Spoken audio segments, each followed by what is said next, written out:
las últimas semanas pudo verse por televisión una propaganda de la campaña electoral del Partido de la Gente. Estás a punto de presenciar un delito, dice, y luego muestra imágenes de robos captados en cámaras de seguridad, con gritos agregados y música dramática de fondo.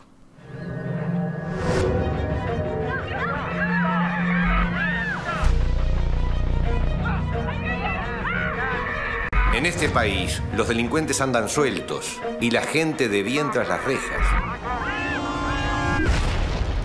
Basta. Tolerancia cero. El spot publicitario promocionaba la presentación de un documento de 50 medidas que se realizó ayer en una conferencia vía Facebook, de la que participaron el candidato presidencial del Partido de la Gente, Edgardo Novic, el exfiscal Gustavo Subía, que es uno de los referentes del partido, y Robert Parrado, que es el asesor en seguridad de Novic. Entre 50 medidas, y estas 50 medidas recorren un amplio espectro. Abarcan, por ejemplo, combatir delitos de menor gravedad con más firmeza, reforzar las potestades de la policía, modificar el Código de la Niñez y la Adolescencia y también el nuevo Código del Proceso Penal. Incluso se propone crear una unidad de casos no resueltos. ¿Les parece si profundizamos en estas propuestas, en algunas de ellas por lo menos? Bueno, para eso es que nos acompaña en estudios esta mañana aquí el comisario mayor retirado Robert Parrado, licenciado en Seguridad Pública, además de psicólogo. Con todos los títulos me había entreverado la cosa. Sí, lo que pasa es que uno ha hecho unas cuantas. Ahora, después de veterano, voy a hacer una materia de Derecho este año, así que la voy por la mitad. Sí, es para despuntar el vicio. Me parece muy bien. Bueno, ¿por qué decidieron hacer la presentación ayer en una conferencia vía Facebook y sin la presencia de periodistas? Porque yo creo que estamos capaz más acostumbrados. Porque no te olvides que se habían presentado públicamente ya en el Ateneo el año pasado. Y nos pareció oportuno reforzar la presentación de las medidas y llegarle al de a pie, porque viste que los medios tienen una ventaja y una desventaja, o sea, tienen un público que va como cambiando, sí, pero que llega a determinados nichos y de alguna manera la gente hoy en las redes está, y mucho.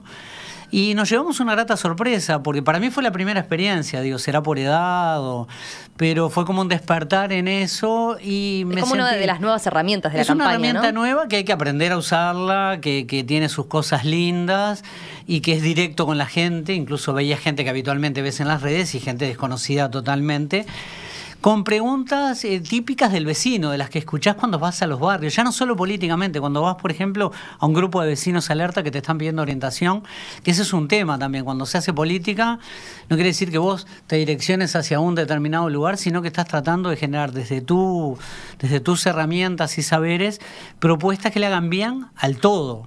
Y uno lo ha planteado históricamente, digo, resistís el archivo, o sea, si uno mira hacia atrás, las huellas que han quedado dicen más o menos lo mismo, con las mutaciones necesarias del devenir de estos tiempos, ¿no? Yendo ya a lo que es el documento ya desde los mismos spots publicitarios que comentábamos antes, se explica que estas 50 medidas están reflejadas en la asesoría de Rudolph Giuliani, como que su mano está ahí, ¿no? Estamos hablando del exalcalde de Nueva York y consultor internacional en temas de seguridad. ¿En qué se ve concretamente la participación de Giuliani? ¿Cuál fue el aporte de él, digamos? ¿Qué datos aportó? Primero ¿Cuáles vinieron son los sus asesores, propuestas? ¿no? Sí. A ver cómo teníamos en realidad la realidad nacional, cómo era, cómo estábamos trabajando, qué se estaba haciendo. Y después vino Giuliani en persona. Digo, yo me llevé una grata sorpresa porque, primero, que es marca mundial en la materia. Digo, se podrá tener, porque aparecen críticas para un lado o para el otro, pero digo, el efecto tolerancia cero es lo que nosotros habitualmente en Uruguay decíamos, cortar con el camino de la ruta criminal, desde lo más pequeño, para tratar de minimizar y que haya menos situaciones, entre comillas, grandes, que son desde un homicidio a una rapiña o a una toma de rehenes o a un secuestro, esas situaciones que realmente nos impactan del punto de vista psicoemocional. El efecto tolerancia cero nos dio como fue un efecto reforzador de lo que veníamos haciendo, digo, me pareció re oportuno. La ventaja de Giuliani es que él como alcalde tenía potestades en Nueva York para manejar esa realidad, generando desde aspectos normativos al control directo de la actuación policial. Acá en Uruguay es distinto, hay otra lógica, pero él logró aportarnos en materia de violencia doméstica, en materia de todo lo que es la parte de informatización de los eventos criminales, en cómo pararnos en los hechos concretos. Por ejemplo, él decía, bueno, vos cuando pensás en faltas, habitualmente Uruguay las faltas como que las pone, es el último orejón del tarro del Código Penal, todos sabemos que es un delito, pero es el delito enano, nadie le da bolilla, y ahí te entra desde el vandalismo al daño a la propiedad privada. Pese a que se modificó la ley de faltas, ¿no? Claro, en entonces nosotros lo que precisamos es fortalecer las faltas. ¿Para qué? Para que, incluso ahí que proponemos, una unidad de contraventores, que sería como una suerte de cárcel pequeña para cuando a vos te disponen el cumplimiento de 4 horas o 10 horas o 6 horas semanales en una seccional policial porque te portaste mal en el estadio. Bueno, ahí ya está entrando en una de las medidas. Es una de las medidas, o sea, fuimos como asociándolas, ¿no? Y eso nos dio como una, para mí se transformó como una suerte de amalgama, porque creo que ellos también se fueron enriquecidos y nos hicieron preguntas sencillas, ¿no? Él quizás cuando estuvo aquí, lo que llamó la atención quizás es que también destacó que la seguridad en Uruguay es un problema, lo identificó como tal, pero dijo que se puede solucionar, ¿no? Claro. Como que el país está a tiempo y dijo, la situación es más esperanzadora que la que he visto en otros 20 países donde he asesorado. Y según repasaba en distintas crónicas, se señalaba que, bueno, había traído muchas de las propuestas que incluso con las que él había venido, se encontró con que ya se estaban implementando acá, con que había buena cosa encaminada ya, ¿no? Claro, lo que pasa es que cuando uno les dijo, tienen buena tecnología, Giuliani dijo que estamos en el primer mundo. Sí, tenemos buena tecnología, poca. Tenemos tecnología, ¿quién la usa? ¿Cuáles son los criterios de selección de nuestra policía? ¿Cómo ascienden? ¿Quiénes están al mando? ¿Qué pasó con la experiencia acumulada? Todas pequeñas cosas que nosotros en la agenda las volcamos desde el conocimiento de la realidad local. ¿Qué normas tenemos que modificar? Entonces, claro, Giuliani preguntaba, ¿gente con antecedentes puede ser juez o policía? En Uruguay hoy hay una lógica de sí se puede. Y él planteaba seriamente que le llamaba la atención que un juez pudiera llegar a ser, mejor dicho, haya sido una persona con antecedentes. Uruguay ese conflicto no lo tiene, pero yo aprendí algo en la Escuela Nacional de Policía cuando me formé, que te decían que el policía es el espejo de la sociedad. O sea, como que vos de alguna manera tenés que tener características que sean relacionadas con tu sociedad, pero que en definitiva estés en un nivel donde vos puedas ver todos los problemas desde un lugar sin ser parte de esa estructura, sin las subjetividades que se pueden tener a nivel partidario, filosófico, ideológico, por ejemplo.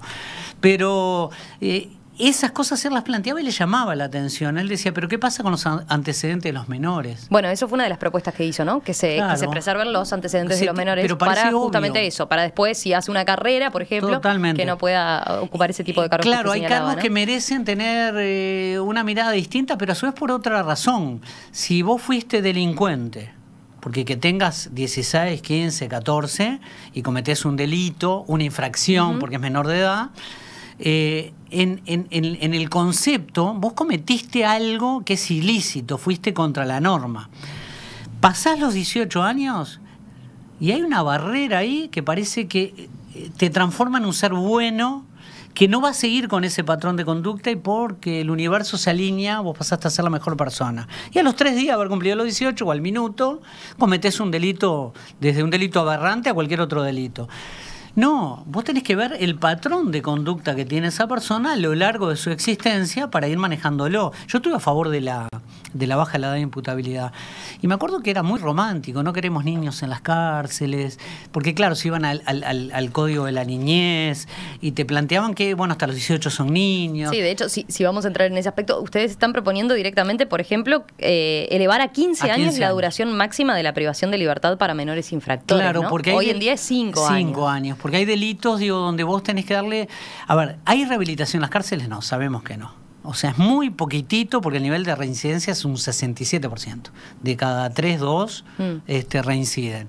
Ahora, si vos tenés una inserción biopsicosocial re complicada, tenés además conductas adictivas, tenés una historia de vida re complicada, yo te tengo que dar lo mejor de mí como Estado para que seas la mejor persona en el futuro, pero te da un año... te dan 2. Bueno, sí, pero dejándolo 15 años, o sea, porque estamos hablando de menores que de repente van a pasar en la cárcel, si se implementara una medida de este tipo, ¿no? Menores que van a pasar en la cárcel el mismo tiempo casi que tienen de vida. ¿Y qué chances tienen de rehabilitarse en ese contexto? Y si tenés un buen sistema de rehabilitación, las va a tener, sin duda. Y lo mismo con un adulto. Si entra con 18 años más 15, su vida, toda su... proceso vital antes de entrar. Pero no hay que empezar por ahí, por mejorar el sistema de rehabilitación y después hablar de mejorar las penas. Lo que pasa es que las medidas tienen que ser con vasos comunicantes, con mirada integral, como si fuera un gran combo, donde vos tenés que tener todas las aristas contempladas. Si vos manejás enfoques reduccionistas, vas a tener soluciones parciales. Entonces hoy del tema sistema carcelario es, vamos a redimir la pena, entonces de repente haces yoga y redimís pena.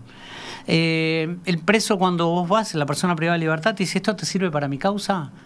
¿Esto me sirve? ¿Con esto qué gano?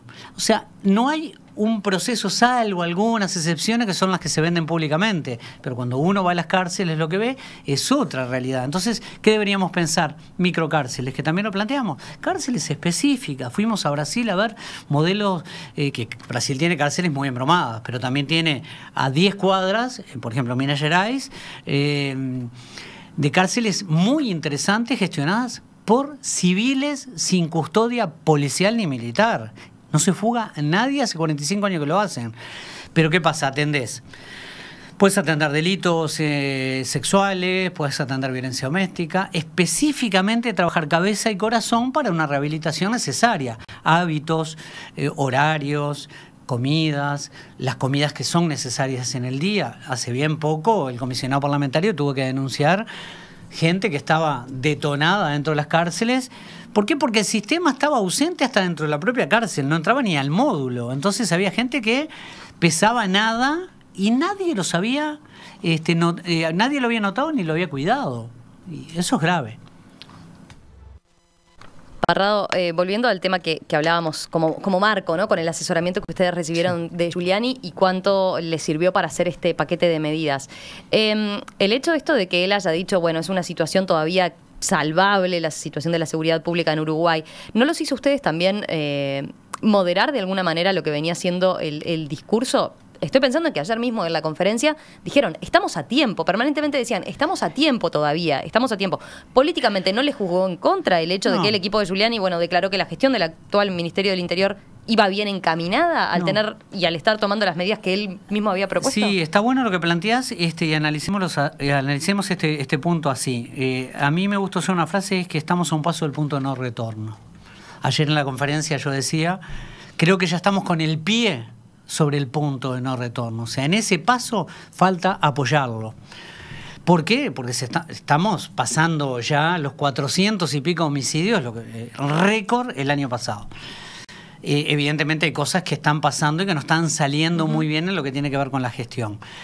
Cuando uno conoce la interna nacional, yo creo, por una lógica que creo que es natural en nosotros, siempre tiene que haber una motivación del punto de vista existencial, esperanzadora, que te diga, bueno, vamos a transformar. Si no, no estaríamos trabajando. Si uno creyera que todo está mal, sí es una pésima gestión del Ministerio del Interior, pero no hay duda. Pero digo, a ver, con documentos a la vista, que venga Charles Carrera, que es el vocero ad hoc del Ministerio del Interior en materia de seguridad en el Parlamento, el propio Ministro del Interior, si es que se anima, con documentos a la vista, le mostramos algunas cosas que él barre bajo la alfombra. Un elemento trascendente es la política de ingresos de la Policía Nacional. No tenemos una política clara, la ha modificado. Entonces Bonomi, que habla del efecto de noviembre, que yo comparto, mira qué paradoja. Hay temas que plantea Bonomi que uno los comprende. Uno dice, el efecto noviembre en relación ahí está, que comenzó la entrada en vigencia del nuevo Código del Proceso Penal. Ahí, ¿verdad? Evidentemente, el manejo de la Fiscalía ha hecho que criminales que cometen 7, 8 eventos delictivos hasta que lo agarran, que es como cuando dicen ellos, caí, todavía se dan el lujo de decir los fiscales, tenía 10 hurtos, pero era una persona sin antecedentes, sí, sin antecedentes penales. Ahí es como abrir la cabecita del fiscal y entender que en materia de política criminal, vos tenés que ver el patrón de conducta y ver de última el riesgo, el potencial de esa persona desde el punto de vista criminal para tomar medidas más saludables que puedan pensarse a futuro en una mejor rehabilitación. Ahora, si le decís andate a baliza y cuando vengas cumplí, tenemos problemas. Entonces uno dice, bueno, ahí tenés un problema. Bonomi en eso tiene razón, porque el que era criminal, le decís mancha en la fiscalía, va a seguir jugando a la mancha después y va a seguir cometiendo delitos. Eso es verdad. Lo que se olvida Bonomi es del efecto Bonomi, del efecto nueva policía, que fue 2011-2012. En el 2011, 199 homicidios. En el 2012, 267, si la memoria no me falla, y de ahí se superó. Estudios que hicimos desde el punto de vista sociológico cuando vino Giuliani nos demuestran claramente que es verdad que las rapiñas vinieron creciendo, pero que reconozca el Frente Amplio que en la era Frente Amplio se incrementó notoriamente y de Bonomi para acá se disparó. Evidentemente, lo tienen que discutir en ese nivel.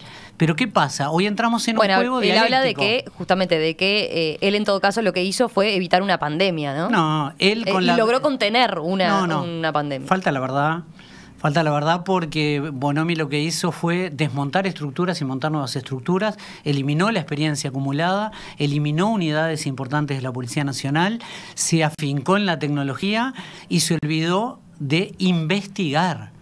Incluido el fiscal de corte ahora, ¿no?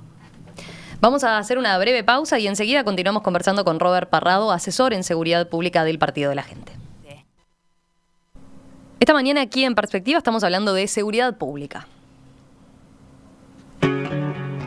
Sí, porque ayer Edgardo Novick y su equipo presentaron un documento de 50 medidas que, según el candidato a presidente del Partido de la Gente, llevarían al país a revertir los problemas de inseguridad en tan solo 6 meses.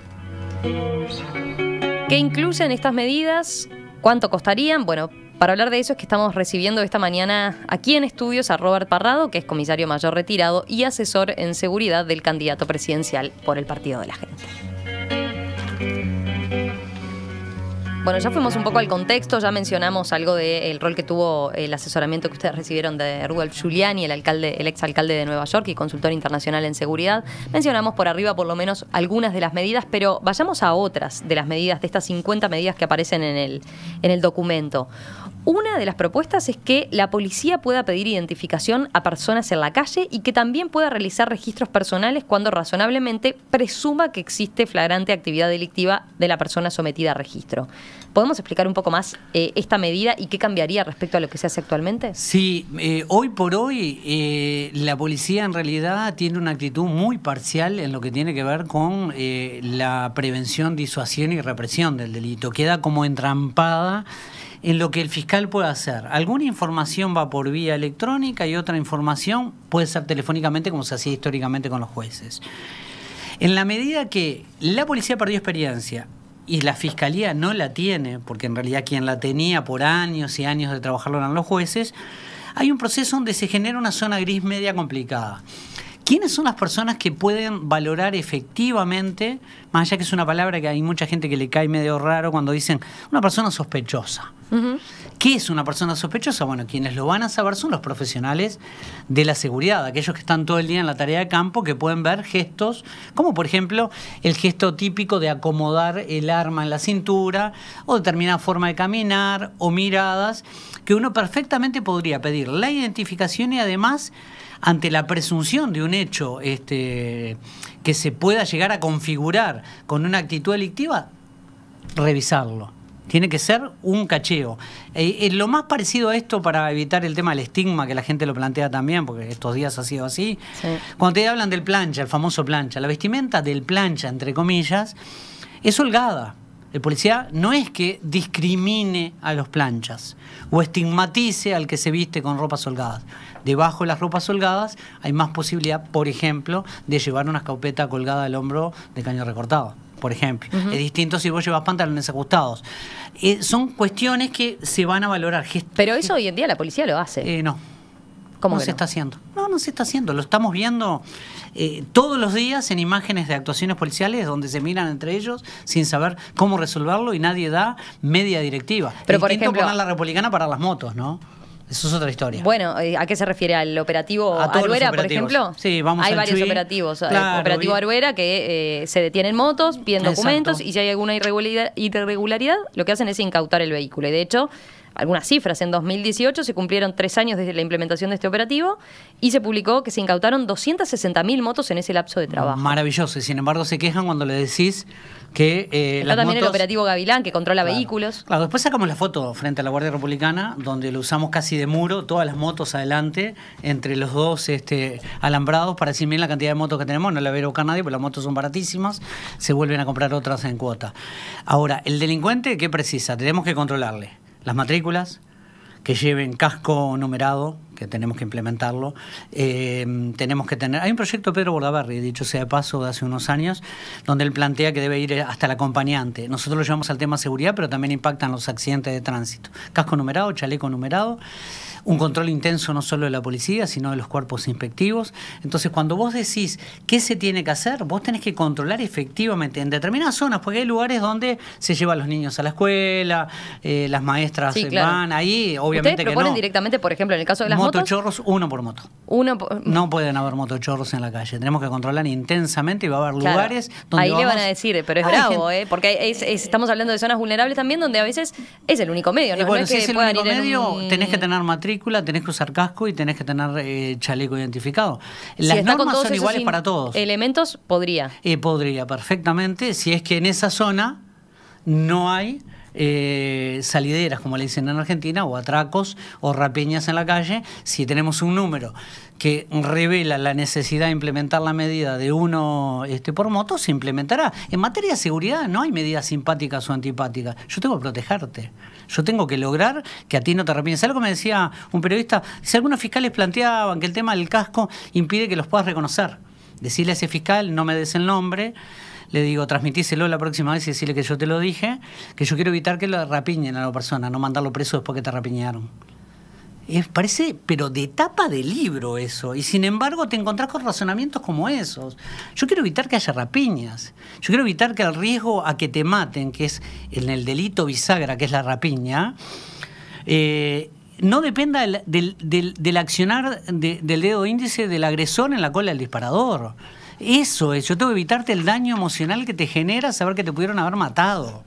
Pero volviendo al tema del pedido de identificación, entonces ustedes lo que dicen básicamente es, eso se pide, la identificación hoy en día, o por lo menos está previsto. Yo le decía, a nosotros en el Ministerio del Interior nos dicen, eso se pide, se hace, se registra, se detiene a alguien que se vea con una actitud que podría ser sospechosa, si se está buscando algún delito, por ejemplo. ¿Y le dan cuenta al fiscal? Supongo. No. El Ministerio sabe que no lo está haciendo como debería y tiene... A ver, vos no me es por ejemplo. No, por ejemplo, puede pasar que detengan a una persona, le tomen los datos. Si la detienen, la privan de libertad. Si yo voy circulando y tú me parás, vos me estás cambiando a mí mi rutina de libertad en sociedad. Pero eso lo puede hacer. Lo lógico sería que vos pudieras hacerlo con la cercanía que hoy no tiene la policía, que no es solo la policía comunitaria, es la cercanía con el ciudadano. A ver, yo hoy, aún sin tener esa norma... yo podría ir, veo a alguien sospechoso en una esquina. Yo, policía, me puedo parar al lado y decirle, hola, señora, ¿cómo le va? ¿Se siente mal? No, me siento bárbara. Y de repente al lado tenés una uña, que para la audiencia es un fierro en forma de L, enorme, que se rompe las puertas para ingresar a hurtar una finca o a un comercio. Entonces te va a decir, no, me siento bien. ¿Quiere que le llame a la emergencia móvil? No, estoy bárbara. La veo media paliducha, señora. ¿Está segura, no? No. Bueno, yo me quedo acá parado, igual por las dudas que usted precise algo. Tú, si sos delincuente, ¿qué haces? Te vas. Seguramente. Eso tiene que ver con la parte proactiva del accionar policial. Eso es parte de la formación que tenés que tener. Pero a su vez tenemos que pensar en la capacitación permanente. Y eso tiene que ver con la certeza y la confianza que yo tengo en la formación que tuve. Hoy ni Bonomi tiene claro el nuevo CPP, porque discute con el fiscal de corte cosas que no debería discutir. Bueno, que es con la Suprema Corte de Justicia parece... a veces conversaciones de sordos que no aprendieron a manejar lenguaje de señas. O sea, es insólito cómo se paran y cómo discuten temas que parece que no los debatieron en la previa. Y ojo, en esto hay un montón de gente circulando en el país con sus ropas rasgadas.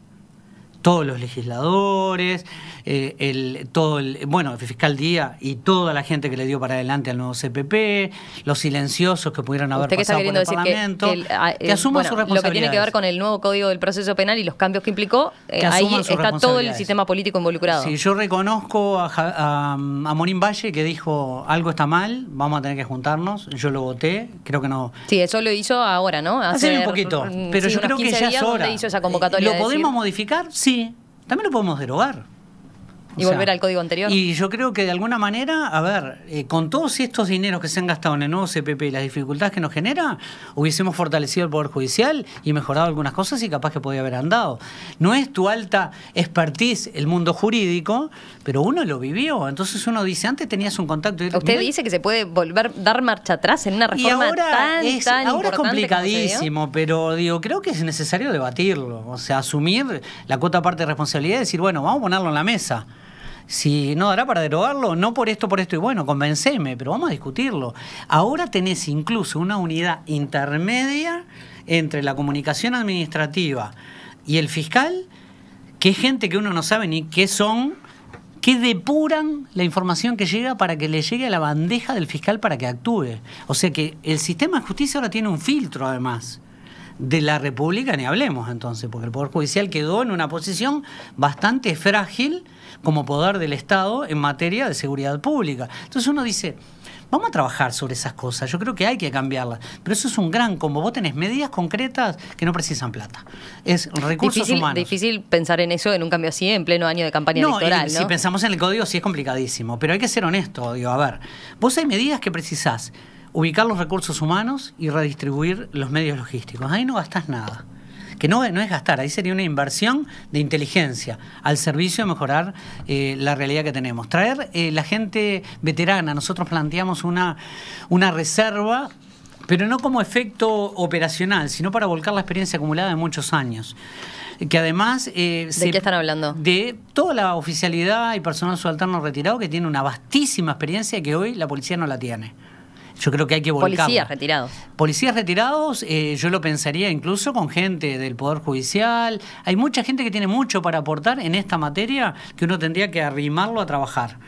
Porque creo que se perdió mucha experiencia y en materia policial es saberes y experiencia acumulada. Vos agarrás un oficial de hoy que tiene la máxima jerarquía, que dicho sea de paso, la ocupan sin haber dado el curso de pasaje de grado, que es el que lo habilita a desempeñarlo, porque esta administración lo entendió así, con 40 años. En la policía 40 años es muy poco para ocupar la máxima jerarquía. Se precisa una experiencia que te dé otra mirada de mundo. Donde tenés que tener equipos de trabajo muy distintos. Y la seguridad pública no es la policía. Mirá que acá entra el MIDES también.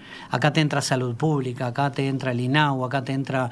sí, en eso coincide con Bonomi. Exacto, esas cosas las precisás. Pero usted dice, acá sería mucho de implementar cosas, de redistribuir o de no necesariamente asignar recursos. A ver, repasando, el documento incluye, por ejemplo, quintuplicar la cantidad de fiscalías en todo el país, crear una división de vigilancia de fronteras, crear una unidad de respuesta móvil para atacar la violencia doméstica. Eso no precisaría plata, salvo lo de los 500 fiscales que plantea su vía. Ahí está, sí. Yo le iba a plantear eso, implementar un instituto de investigación criminal, crear una unidad de casos no resueltos, todo entre eso, otras medidas. No precisas dinero, ¿sabes qué precisas? Ojo, si tenés que traer gente de afuera para que te haga una cabecita distinta, sí. Pero digo porque ha sido todo un tema, ¿no? En el sistema judicial, los cambios que se han implementado, la falta de dinero para implementar determinadas leyes que... no es todo dinero, es simplemente a veces creatividad. Si en momentos de complicada situación fiscal del país, exacto, ¿no? Donde hay que priorizar. Bueno, entonces lo que tendría que hacer el gobierno es decir, bueno, a ver, ¿cómo hacemos para generar una fuerza relacionada a investigación? Te van a decir que crearon la Dirección Nacional de Investigaciones, con la misma gente que tienen ahora. El resultado va a ser más o menos el mismo. Lo que tenemos que lograr es una escuela de investigación criminal. Acá tenés excelentes investigadores en el mundo privado, retirados, y dentro de la estructura que lo único que tenés que hacer es venga y arrancamos. El plan ya está. Los recursos materiales, una unidad especializada en materia de violencia doméstica, es redistribuir. Yo cuando estuve en el Ministerio del Interior lo creamos. O sea, no es que se me ocurrió por arte de magia y lo pusimos ahora. Estando en el Ministerio del Interior lo habíamos propuesto. Logramos formar el personal y teníamos 2 vehículos para empezar una experiencia piloto. Las mismas lógicas de pensamiento actuales impidieron eso. Yo te voy a poner un ejemplo. Uno de los argumentos que se nos dio en su momento era que no había combustible. ¿Sabes qué pasó después? Porque viste que en la carrera policial ascendés y ocupás cargos donde definís historias. Resulta que cuando llegué a jerarca de unidades, el combustible me sobraba. Entonces, ¿por qué me decían que no había combustible? Es porque no tenemos la capacidad de gestionar. Ser ministro del Interior no quiere decir que seas experto en seguridad pública. A ver, cualquiera de los históricos. Creer, porque sos abogado, ser ministro del Interior tampoco. Tenés que tener una mirada de plan integral. Si no, lo contrario, no te va a andar. Entonces, hay otras medidas como, por ejemplo, un registro de ADN que nosotros lo planteamos. Y bueno, tenés que pensar en los reactivos que van a tener un costo. Pero vos te imaginás que toda la población tenga su ADN, entre comillas, a la vista. Vos podrías no solo pensar en materia de seguridad pública, sino un montón de fenómenos que se dan en sociedad donde podríamos llegar a nuestras historias. Re interesante. Pero hablando de violencia doméstica, ¿no deberíamos tener un registro nacional de medidas cautelares? Que si a vos te pasa un evento en Montevideo, no puede ser. Se registra, perdón, de los antecedentes de las personas, ¿verdad? Es doble, de los que han cometido delito. Claro, es doble. Es de lo que dispone el juez protegiéndote a ti víctima. Y que vendría a ser la orden de restricción norteamericana, para que tengas una idea, que es un papelito escrito, pero además debería estar en un registro donde yo sepa qué medidas adoptó el juez para la víctima y el victimario.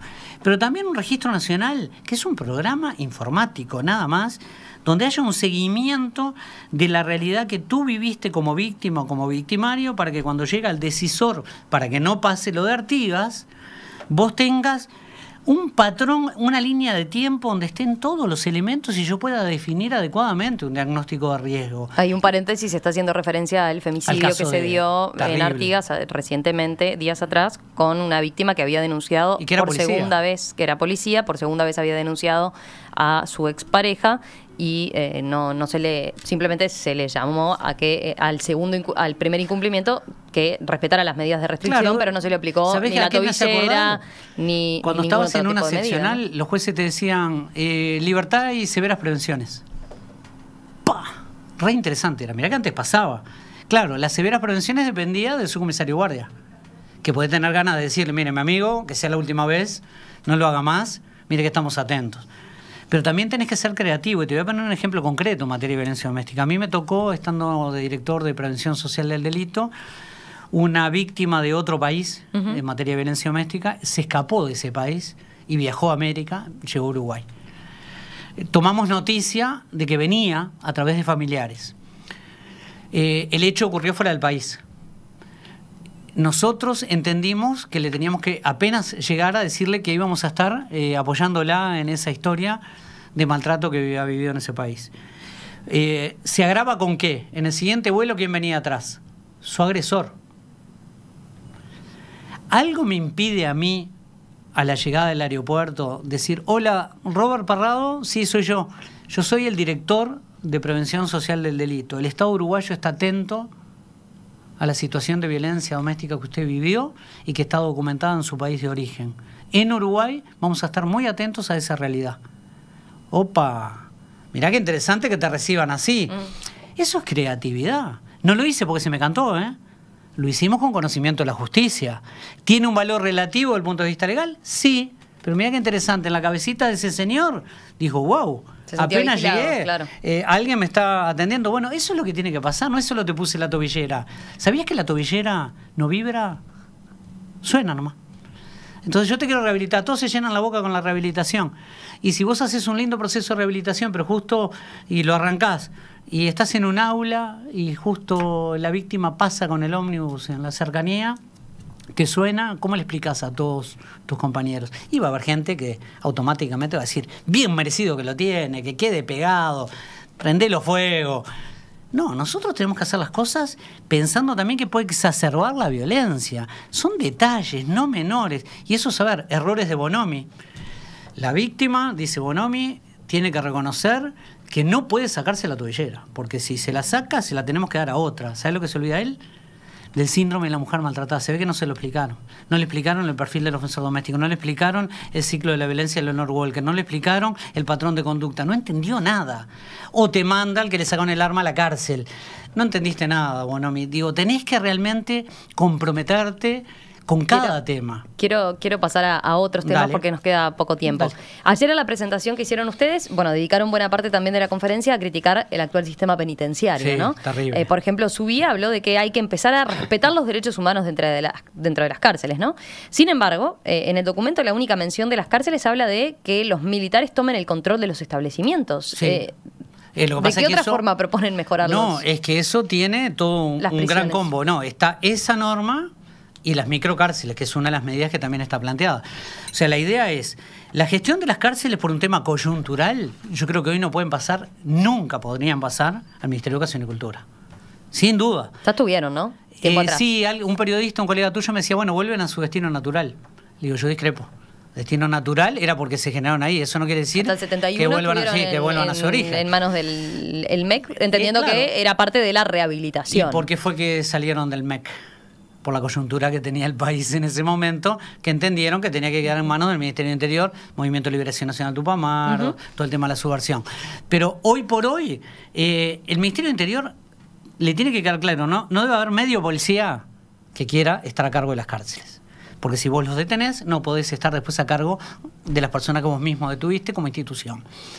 La mirada de que estén los militares es porque vos sos un militar, le vas a dar la misión de la gestión de las cárceles. No es 2 policías por 2 militares. No, es la gestión. Entonces el militar te va a decir, necesito esto y esto, y lo va a ordenar de determinada manera, de la misma forma que lo hizo con los perímetros de las cárceles. Sí, hasta ahora eso es lo que era atado hacen, con alambre, ¿no? Y sigue. Pero están capacitados, la pregunta es, ¿están capacitadas las Fuerzas Armadas para la rehabilitación? No van a trabajar en rehabilitación, van a gestionar. Desde la comida, el orden interno, uso de uniformes, horarios, controles de ingresos y egresos y toda la ruta administrativa de todos los procesos de rehabilitación que se te ocurran, con el agregado de que deberíamos empezar a pensar en microcárceles, o sea, cárceles específicas para rehabilitación específica de determinados delitos para bajar el nivel de reincidencia. ¿Pero piensa que los militares, por ejemplo, accederían a algo así? No, si sos gobierno, ya a los militares no les pido permiso, les ordeno hacer. Digo, o sea, es bien sencillo. Hay gente que te dice, bueno, los militares no quieren. Y bueno, si vos sos el presidente de la República, a mí me toca estar en el Parlamento o gestionando el Ministerio del Interior, a ver, el presidente de la República ordena qué es lo que se va a hacer, pero claro, con una política criminal distinta, transitorio además.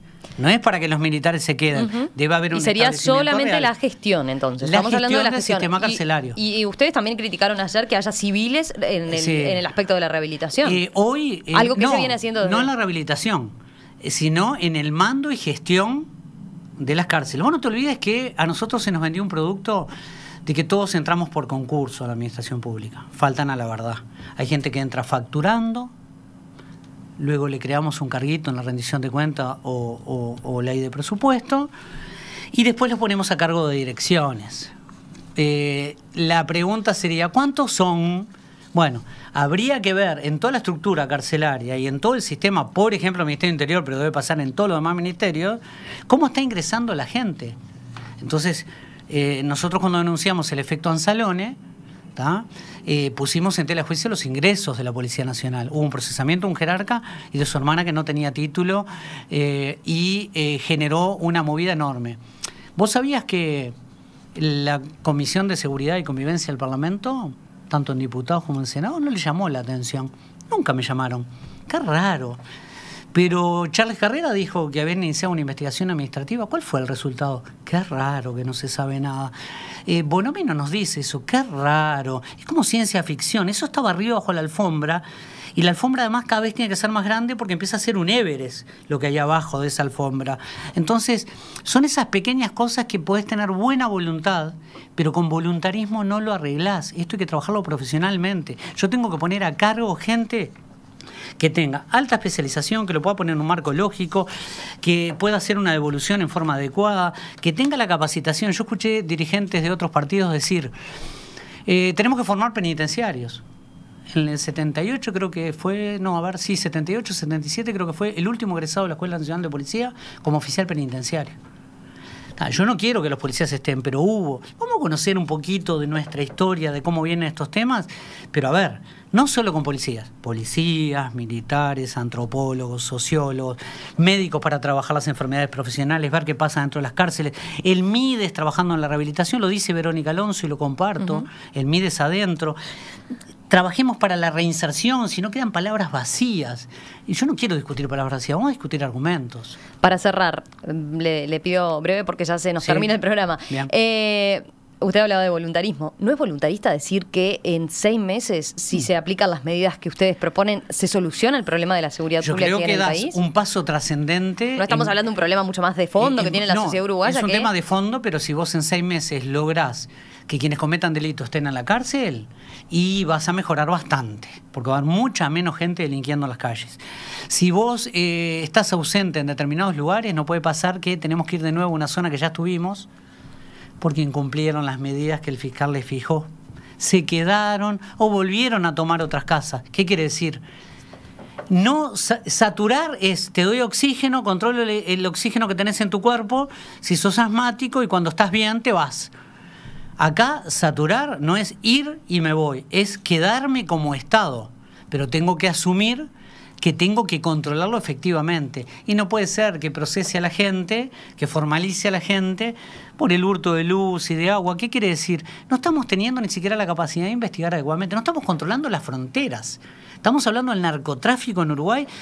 Primero dijeron, vamos a atacar pero eso de no tolerar los delitos menores, como pueden ser el robo de electricidad y luz y demás, es también la teoría de Rodolfo Giuliani, de no dejar pasar el delito pequeño. Pero que te dé resultado. Si fuiste a atacar el narcotráfico y me usaste esto para atacar eso, que después te dé el resultado esperado. No me llevo a atacar el micronarcotráfico en Montevideo si en la frontera te entra Batman, Robin y todos los Pokémon atrás, y con un cartel que dicen vengo a delinquir casi, porque no los controla nadie.